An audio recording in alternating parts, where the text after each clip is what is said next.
ये दर बावड्या, त्या बाचीच्या लग्नाची पत्रिका आहे. हा वहिनी, माझ्या पिंकीचं लग्न ठरलंय. पत्रिका द्यायला सगळ्यात आधी तुमच्याकडेच आले.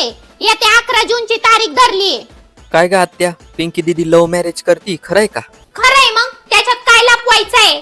अरे स्वान्या, माझ्या पिंकीनी ना मला आधीच सगळं स्पष्ट सांगितलं होतं. ती काय तुमच्या घरातल्या पोरींसारखी का स्वतःच्या आईबापाला अंधारात ठेवून असले गुण उधळायला? अरे भावड्या, तुला सांगते, माझ्या पिंकीनी ना पर लाखात एक पोरगा शोधलाय. आपण आहे ना दिवा घेऊन जरी निघालो असतो ना तरी सुद्धा एवढा देखना पोरगा नसता सापडला. मग आता हुंडा बी लाखात द्यावा लागन. हुंडा? कायचा हुंडा?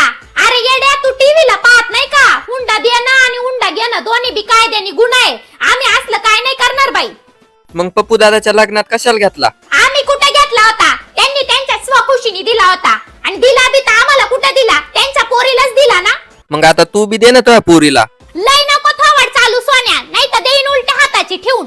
अजूनपर्यंत आहे ना तुझा हा बाप सुद्धा माझ्यासमोर बोलायला टरकतोय आणि मार तू बोलू राहिला. नाही जाऊ दे, मला माहिती ना तू जरी बोलत असला तरी बी तुला ही सगळी शिकवण कोणाची? काय वहिनी, बरोबर आहे ना?